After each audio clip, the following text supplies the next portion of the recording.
criticisms. But I want us to begin with the basics of the empirical approach. And so that's our agenda for this next maybe 2 class periods. Theory is important. We shall be talking about that. We did talk about the purposes and types of research. There's applied research where you're trying to solve a problem.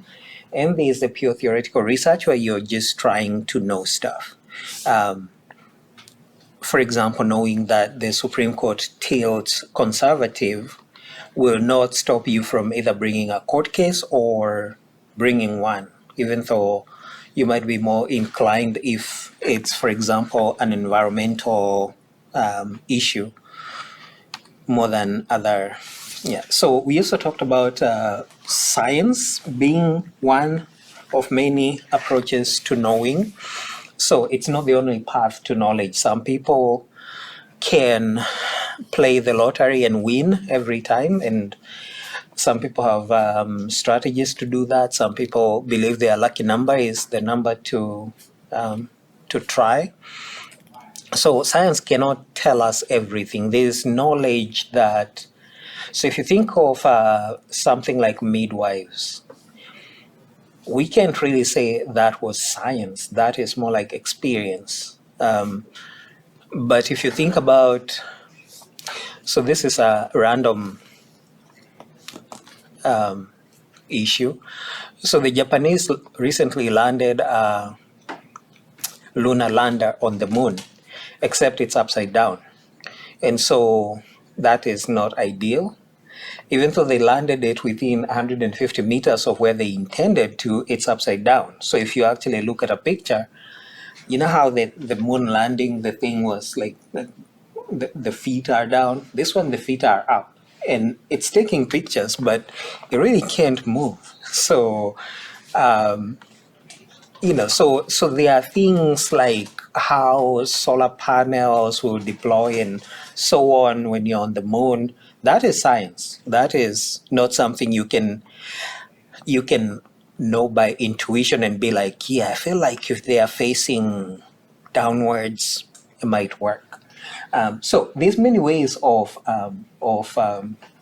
knowing things. Now, one of the most, I think, so there are things that we accept on logical thinking, and there are things that we accept on faith, intuition, spirituality. It's challenging to know what to accept on what. Now, so we have opinions on things like climate change, evolution, marriage equality, death penalty, and a lot of these are not necessarily driven by science. Even though, and I hope you pay attention to some of these things, Alabama recently executed someone using nitrogen gas, and it's sort of like, that is so Alabama. But also, how do we know that he didn't feel pain? But also, how do we know that he felt pain? But also, even the other methods of execution, how do we know that people don't feel pain? Like if you look at the sequence of drugs, if I'm paralyzed, how can you know I'm feeling pain? So there are people who might oppose the death penalty based on, for example, it's a cruel and unusual punishment. Others might be, we are all God's creation, we should not kill, and if someone kills, we should not kill them because that is retaliation. But so think about how you believe these kinds of things. I briefly previously mentioned sources of knowledge such as other people doing research, and even on subjects that we are not very familiar with, at least personally. I think there's a lot of people doing research on such subjects. I recall this speech, I think it was Obama's State of the Union, I forget what year, maybe 2014-15, when he was talking about how people think that climate change is a hoax. And so he was explaining, and this is really very appropriate for research, that you don't have to personally experience climate change to know that it exists, except that my video doesn't even play. I've heard some folks try to dodge the evidence by saying they're not scientists, that we don't have enough information to act. Well, I'm not a scientist either. But you know what? I know a lot of really good scientists at NASA and at NOAA and at our major universities. And the best scientists in the world are all telling us that our activities are changing the climate. And if we don't act forcefully, we'll continue to see rising oceans, longer, hotter heat waves, dangerous droughts and floods, massive disruptions that can trigger greater migration and conflict and hunger around the globe. The Pentagon says that climate change poses immediate risks to our national security. We should act like it. And that's why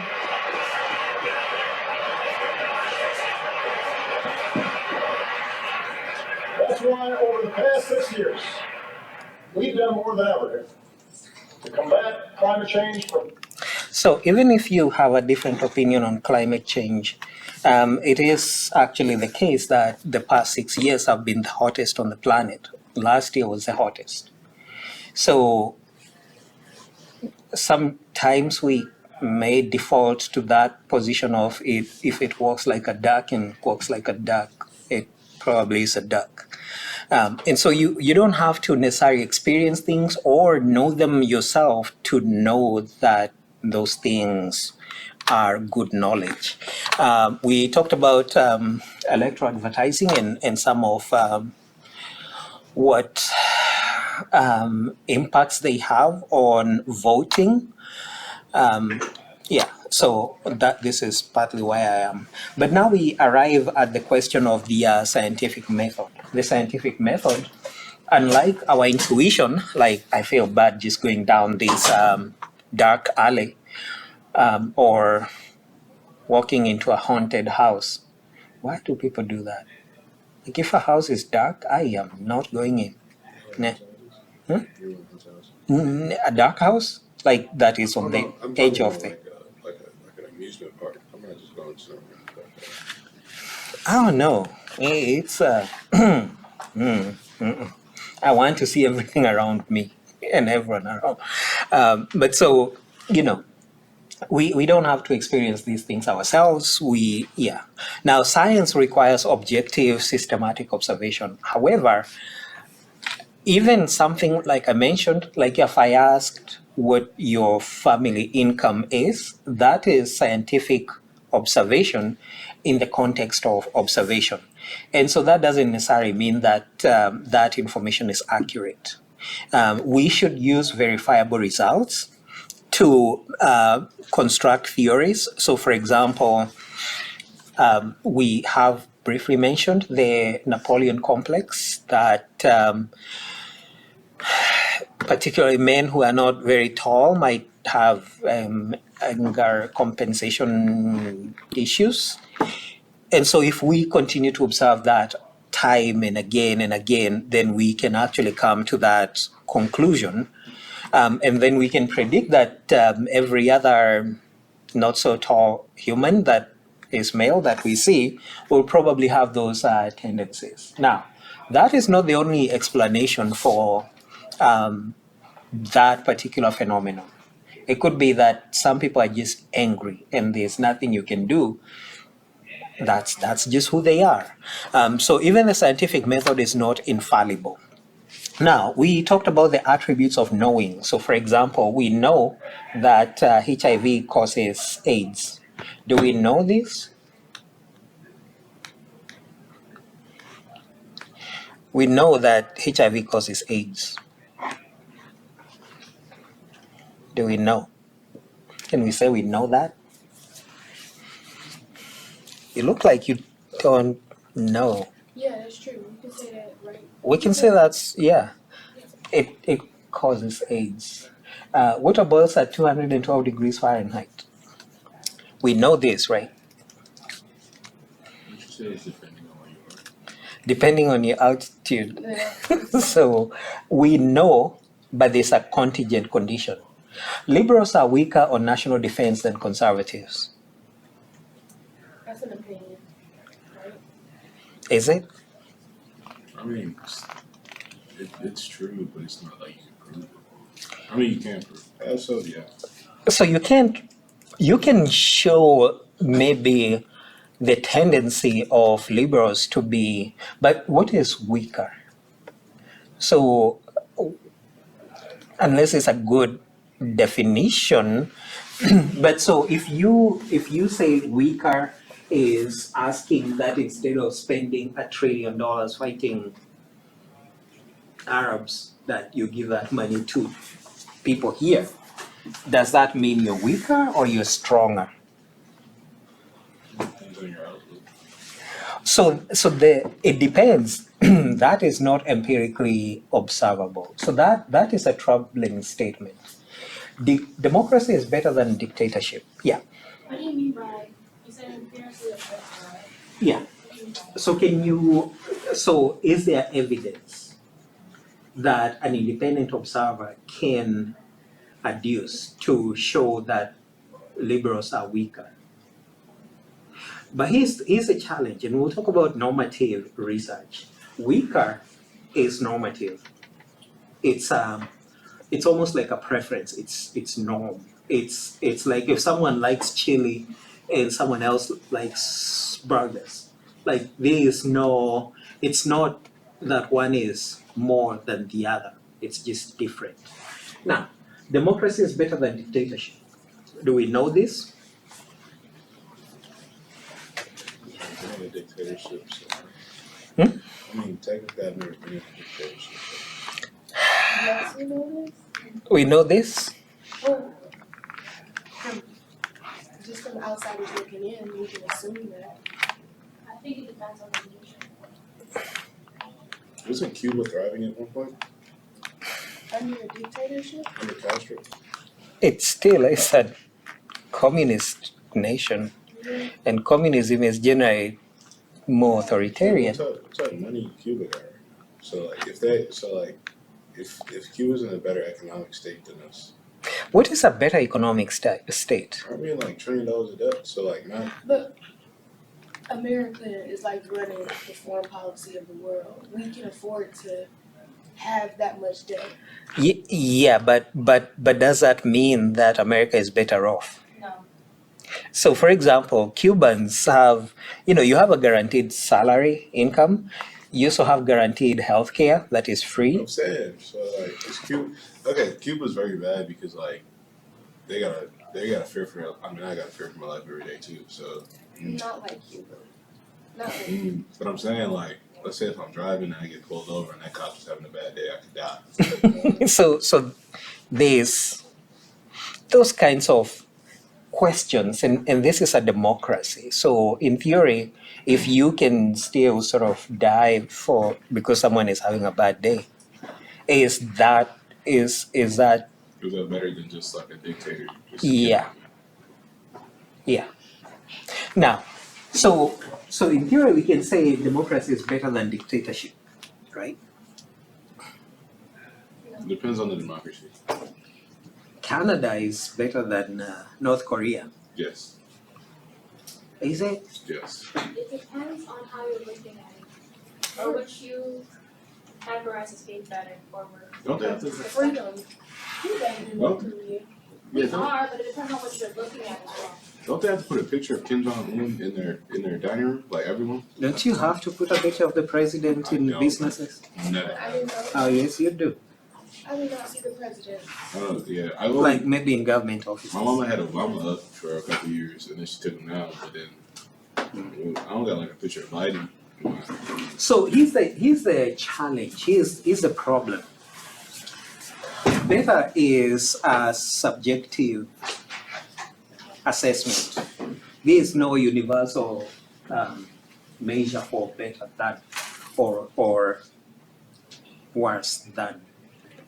Now, you can say, for example, people who live in democracies have more freedom of information. That is measurable, but better than, it's like saying chili is better than fries. Who decides what is? And that's a very personal, I think, decision. Because there is no way you're going to convince me to eat anything with garlic. It doesn't matter if it prolongs your life for another 20 years. Now, if someone says garlic is better than plain fries, garlic fries I'll be like, yeah, no. Now, they probably are better, but you'd have to show me the scientific evidence of that. So, and we'll talk about normative thinking. So these two are normative. They express a preference. And so, in theory, we should obtain information in political science through objective observation, experimentation, and logical reasoning. Now, imagine you want to observe how 6-year-old boys, actually, maybe 10-year-old boys behave.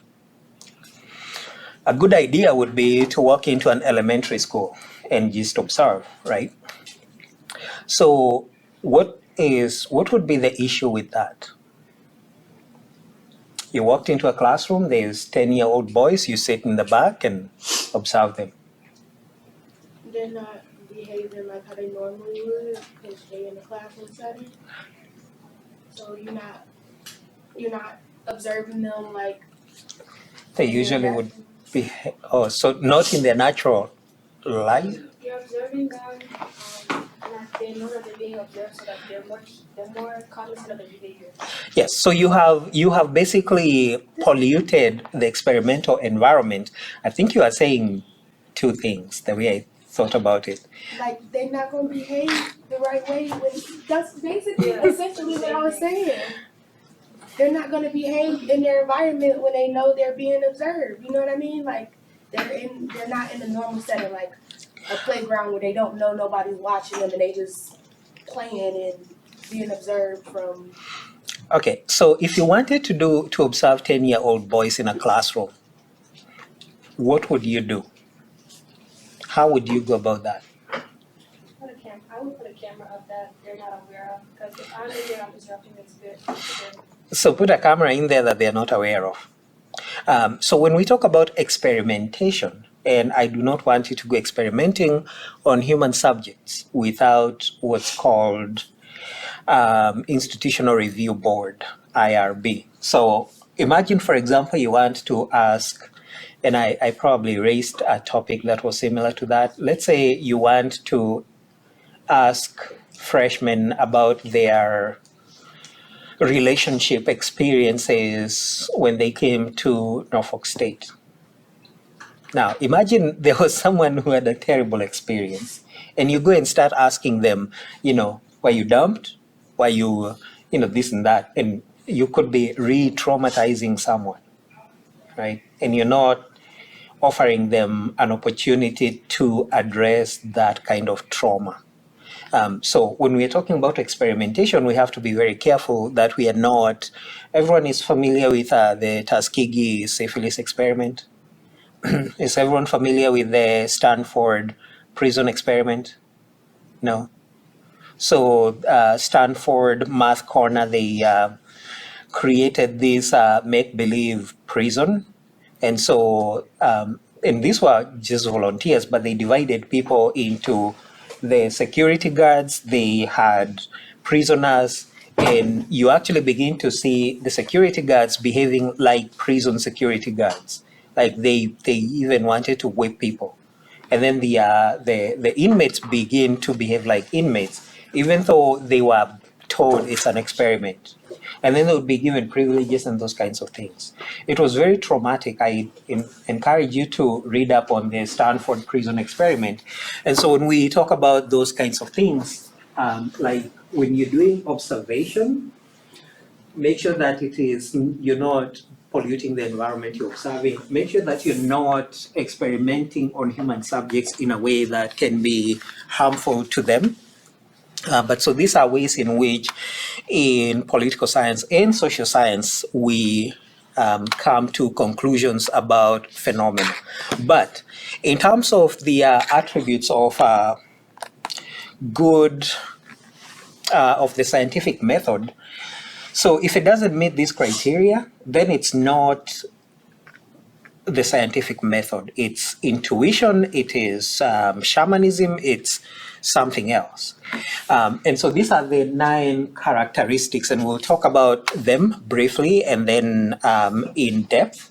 So, empirical observation. We can validate a statement by unbiased scrutiny. So, for example, if you say 10-year-old boys are generally unruly, or are more likely to fight if left alone for 10 minutes, then that is something that you can actually do. You can observe 10-year-old boys and see if they are going to fight after 10 minutes. And now, of course, if it's just the one time, that is not, that's not repetitive. It's not, it's not sufficient, because there are outlier events. So, for example, think about wars. Wars generally have lots of death in them, but there are few wars that include genocide. Now, there are some that clearly have included genocide. For example, the Second World War clearly had a genocide. The Rwandan War, the Civil War, had a genocide in it. Some people might say the Liberian War might have had a bit of genocide in it. I don't take a position on that yet. And so, but most of the majority of the other 3,400 wars have, well, actually 14,500 wars have not had a genocide. So, but if you look at the Second World War and the genocide in there, now as wars go, genocide in war, that would be an outlier, as devastating as it was. Even the Rwandan Civil War, like people kill each other in civil wars, but you know, so you have to think about the repetition of something. Now, there's some things that you should not aim to see how they occur, like genocide, of course, or infection of people. But so scientific knowledge, so before you say that genocide is an attribute of war, you have to look at so many wars and see if there was a genocide. Now, the Second World War also had another genocide of the Chinese. But so again, think about the need to observe something so that we empirically verify. Now, falsifiability is, so in theory, and we'll see this a lot, when you set up hypotheses, you always set up 2 hypotheses. One hypothesis, which you call the null hypothesis, Can you go back to the last slide for 1 second? and I will be posting this at some point later on, hopefully today or tomorrow. So falsifiability. You always set up 2 hypotheses. The null hypothesis that says A has no impact on B, and the alternate hypothesis, which is what you're really testing.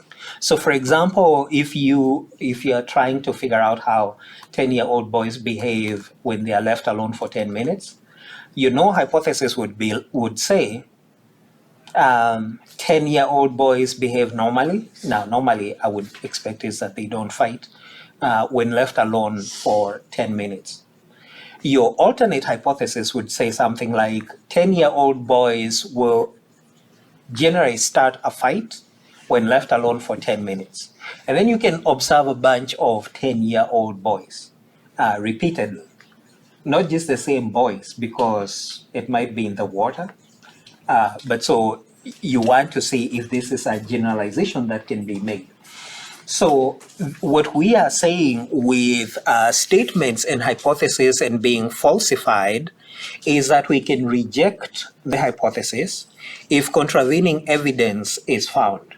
So for example, you said 10-year-old boys will behave normally, in other words, will not fight, if left alone for 10 minutes without supervision. So if you then find, so you're expecting them not to fight, but then you find that every time you leave them for 10 minutes, they fight. Then you would reject your null hypothesis that says they will not fight, and you will fail to reject your alternate hypothesis, which says 10-year-old boys, when left alone for more than 10 minutes, will start some situation. So you always set up a straw man. The point is to knock down the straw man. Like the thing that says nothing happens is the one you want to reject, and you want to accept the one that says that you're actually testing. Here's an example. I don't know if you should know the answer to this. You should not know the answer to this. People who have consumed alcohol have friendlier demeanors. No? Well, you probably don't know anything about this, right? No, don't know anything about this. Haven't seen someone who is out there and being very friendly and they are drunk like skunks. Okay, maybe we don't know the answer to this. However, just sort of think about. So if that was my hypothesis, if I was advocating that a village should drink alcohol because it makes people happy and friendlier, and then I saw that wasn't the case, then I can reject that hypothesis. So think of most statements that we make as hypotheses. Now, I also know that you cannot prove anything. There is as much the possibility of chance as there is the possibility that the thing that you're testing is caused by the thing that you're testing. So let's go back to the boys. So you leave them for 10 minutes and they do not fight. And maybe that day they have a pact, or maybe they have a pact that on the first of the month, nobody fights. And that's the day you're observing them. So you will conclude that even if you leave them alone, they will not fight. But what you don't know is that they don't fight on the first of the month, and the 15th, and maybe the 30th. So you would need to know that, because then if your conclusion is that they do not fight, what else do you not know? Or were they promised something if they did not fight on that day? So the point of research is that we do these things repeatedly. You cannot suggest that you have found the answer by just doing a one-time observation. That said, there are things that occur only once, and so sometimes you need to capture that moment. For example, when people vote and you want to do an exit poll, you can't do an exit poll today. You can only do the exit poll on the day people vote. But again, social sciences, as I mentioned, you really can't prove anything. You will say evidence suggests, or the preponderance of evidence shows this or that. But so again, maybe if you only did your research on the boys on the 1st and the 15th and the 30th, maybe you want to do it on the 7th and 21st and 28th and see if that changes your outcomes. Now, this is what we were mentioning earlier, that we engage scientific knowledge is value-free. It's non-normative. So the empirical question addresses what is, what might be in the future, and why it is. So it doesn't address the existence, whether the existence of something is good or bad, or whether it's your preference or it is not. And this is why we are saying something like democracy is a better form of government. These are normative values. If you have an adjective, it's probably normative. Better, should be, can, like you're projecting on what should. So for example,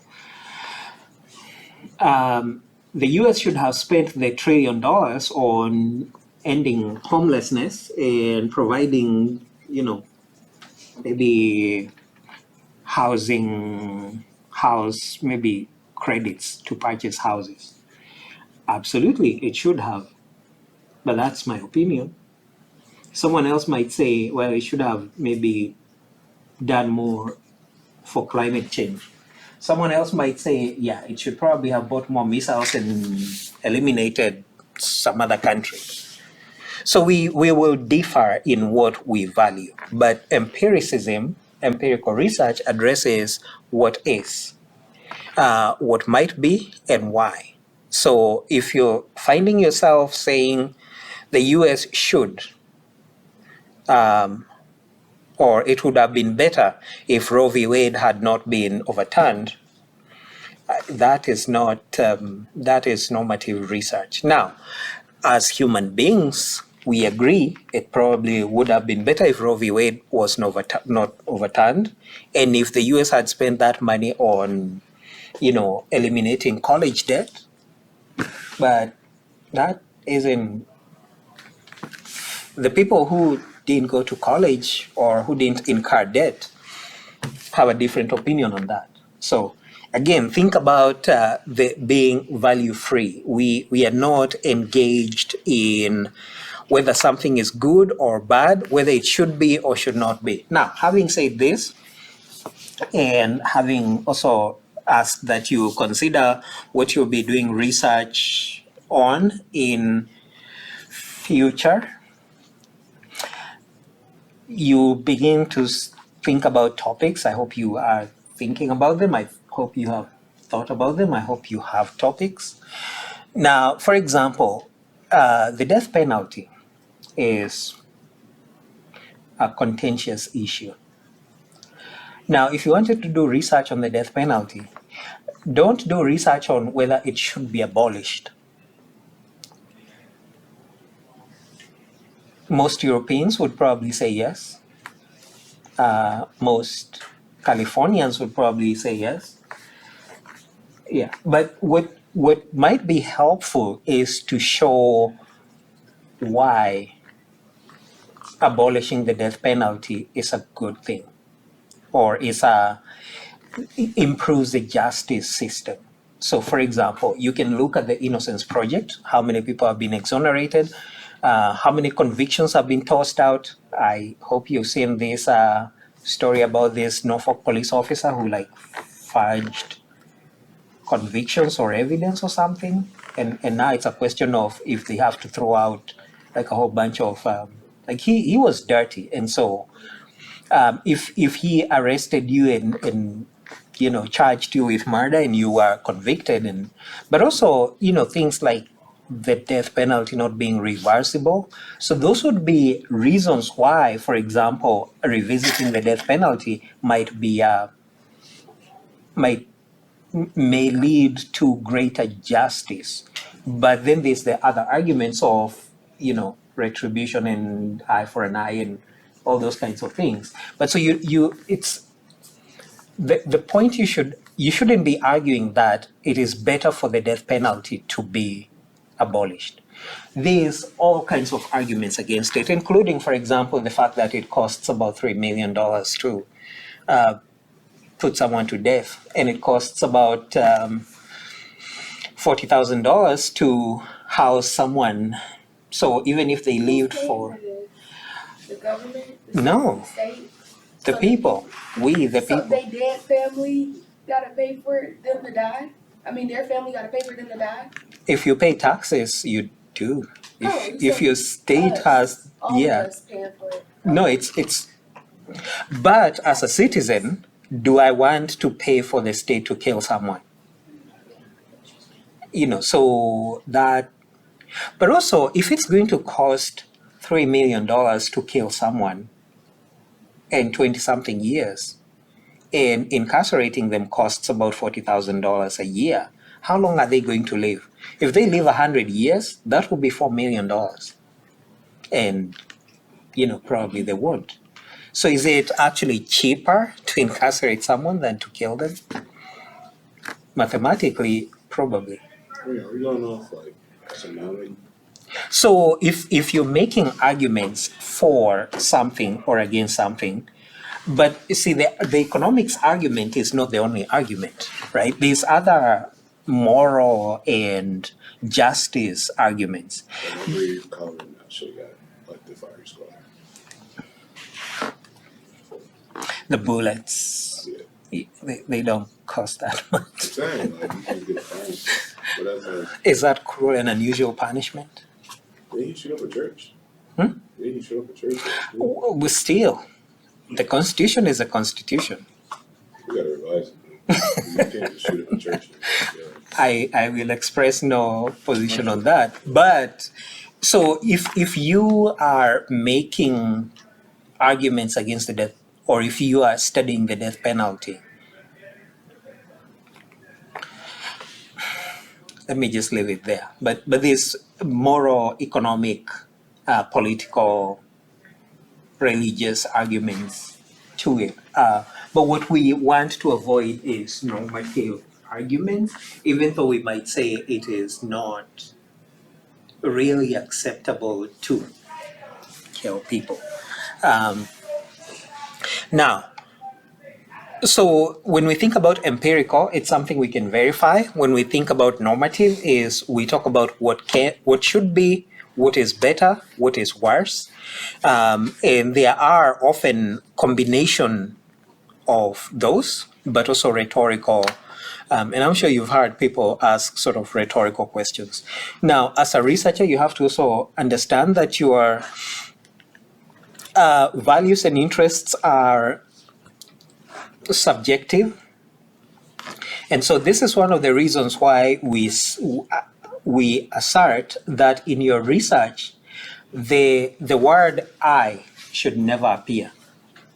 Because when you say I, this is your opinion. This is not empirical, it's not scientific, it's your opinion. It's your feelings, it's your belief, we value your beliefs, opinion, but that is not empirically verifiable because it is you. Now, if you say the research finds that, we can go and try to replicate the research, but we can't replicate you or how you feel about something or what you will be doing.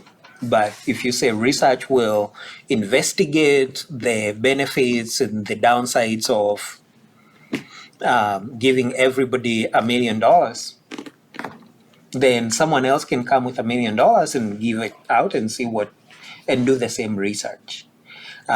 So think about the topics you research, the time periods that you select, the populations that you select, and think about your confirmation biases. Like if, for example, you went to a school that had a high record of in-school suspensions for African Americans, you might do research that on in-school suspensions because you want to show that maybe someone picked on you and that you are not a terrible kid and that is just how the system is set up, or you are doing something to just confirm certain things. So that is not you have to be objective. Don't set up a study to confirm your beliefs or your position on issues.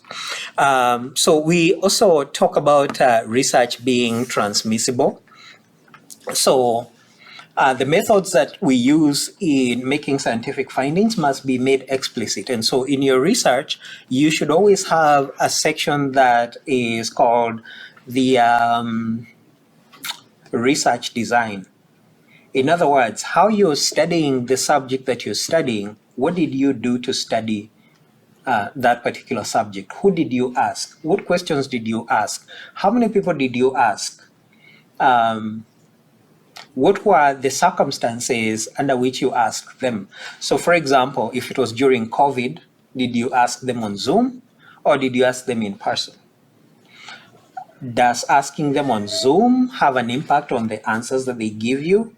So if you, in the next few, maybe, I don't know if there's going to be presidential debates anytime soon, but you'll see like spin rooms where they have these, where they're actually taking the pulse of people who are watching debates. It's a very fascinating, and so the pseudoscience behind it is that if, for example, the candidates talk about something that you care about, your heart rate might go up, and so they can see in real time the issues that people care about. So sort of think about what you did. Can someone else do it and get the same results or different results? What results, what data were collected? How are they analyzed? So you're giving all this information. In fact, the research design is more like a cookbook. It's more like formulas for making something. X amount of this, X amount of that, makes this way, let it sit for X amount of time. So we have to be able to transmit knowledge, and we have been transmitting knowledge for many years. Apparently, this is the apple tree that Isaac Newton was studying, or maybe lying under when the apple fell and he thought about gravity. Yeah. Anyway, so, and he started asking, why should an apple fall perpendicular to the ground instead of like in a curve, maybe horizontally? He was idle. Why should it not go sideways or upwards, but constantly to the earth center? So this is the essence of inquiry. Yeah. So research is built on previous research. This is what we talk about literature reviews. Literature reviews are basically what is known about that issue. Unfortunately, you will not be the first person to study any issue on this planet. In fact, it's probably been studied. And so what you're trying to do is to either confirm that the findings were accurate, 2, find a new way of studying the issue, 3, maybe bring new methods to the study of the issue. For example, presidential polls many years ago used to use, they would pick up the phone and call people's houses. Now, today, if you call people's houses, it's very unlikely that you'll get anyone to answer except maybe older people. And so how do you capture the attitudes of younger people? Do you go on Instagram? Do you go on what other? Do you text them? Do you go to group meets? And so you have to sort of think about how do you do research in a different research environment. And so sort of think about what has been done before, what their weaknesses were, but always your research will be grounded in others' research. So research is cumulative. We build on others. And in fact, if you have a poor research design, so for example, going into a classroom to observe 10-year-old boys' behavior, that is a poor research design. You are biasing the results. Watching them on camera is probably a better research design. And so if you're watching them on camera, you would say, I went to Booker T. Well, Booker T is a high school, right? So where's their elementary school?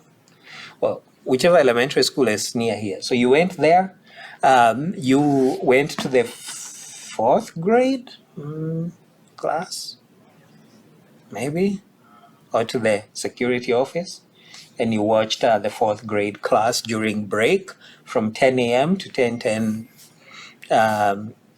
Well, you have to give them some 5 minutes to get into trouble. And so you're explaining exactly what you did, how many boys you observed, how long you observed them, what they did. So that is your research design. So again, remember you have to explicate what you did. And so if tomorrow I'm like, I want to go to that elementary school and observe, 4th grade boys from 10 a.m. and see. Now, of course, I might observe them from 12 p.m., but again, if I observe them at 12 and they've just had lunch, they might be too lazy to fight. So I probably need to observe them at the same time that you did. Maybe on the same day when they have math after break. So yeah, we build on prior studies. We can compare current studies or results with prior studies and results. And so we produce a cumulative body of knowledge. Now, sometimes you might vary certain things. So, for example, if I say, what if you're just studying the boys and the class has no girls? But then I think that girls will modify boys' behavior. So then I might go to a classroom that has both boys and girls. And then I might find that they never fight. So if I'm trying to end 10-year-old boys' fights, then I might conclude that maybe varying how they study might be the key. That if these girls are around, maybe they won't fight. So sort of think about what your research design is, but you're also building, like I would be building on your research and maybe the research of other people. I'm sure there's like thousands of people who studied boys in school. So the next characteristic of scientific knowledge is empirical generalization. So we want to seek knowledge that is general more than knowledge that's specific. For example, the example with war. Say I want to know what kind of wars produce genocides, or what kind of wars result in terrorism. And so I'll study the wars and see which ones might have produced terrorism, which ones might have produced genocide. And so I'm not sure that you can really vary how people fight wars, because when war breaks out. But so when we study, for example, conflicts, we want to generalize the findings to conflicts. For example, we can say that in most conflicts, women are the most affected. That is actually true. And so we can try to figure out how to make sure that women are not like the Geneva Conventions. But so we are creating knowledge that is general. Instead of saying in the Liberian War or the, actually it was Sierra Leonean, right? Or the Rwandan genocide, women were most affected. I don't think more men died, but more women suffered other horrific crimes. And so, yeah. What was that one evolution that was made from, and it was just full of, In where? I'm not sure. I feel like I read about it somewhere, but I just don't remember which one it was. Not I could be talking about a movie too. the woman thing. No.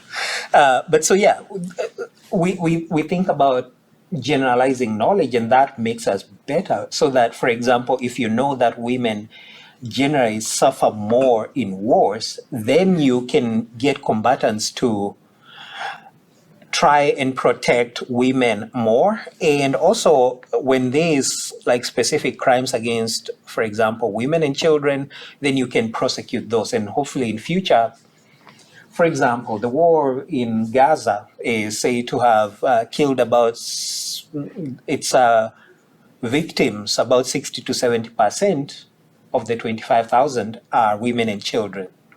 And so, it's sort of like, why are women and children dying? And we don't think they are Hamas. Anyway, so general knowledge is better, including, for example, what kind of states turn from purple to blue or to red. For example, that is a question that many people are asking about this November election. Some people are asking, will Virginia turn red or blue? Who knows? Now, that is more important information I said they're gonna turn purple. So, I think it's purple. no, it's not. Last election, it was, well, it was blue. It was blue. So yeah, that's but so for example, Georgia, and if you follow voting, Virginia, Arizona, I think, say it Arizona or New Mexico, Georgia, Michigan. So these are the ones that have been close. And so if I was a consultant, I'd be asking what turns a state blue or red. So that information, that knowledge is more useful, or maybe Georgia will, than knowing the particular politics of one state. Now, scientific knowledge is supposed to be or should be explanatory. In other words, it explains a phenomenon. If it is not explaining a phenomenon, and so usually we will say when X types of things occur, Y, you will then see Y types of things. When people get more education, they will eventually have higher income. However, higher income is not always produced by higher education. You could inherit something, some money. You could have a trust fund that pays you every so often. You could invent something. But generally, we want to say when you generally see X type of things occur, then you see Y types of things occur. So, but also we have to make sure that the sequence is correct. For example, let's say you plant sunflower seeds and you let them germinate. What else would you need for them to grow? You plant sunflower seeds. What else do you need for them to grow? Water, sunlight. Suitable soil. And so you have to plant them in suitable soil. You can't plant them in concrete. So if you were to hypothesize what makes sunflower seeds grow, what would you say?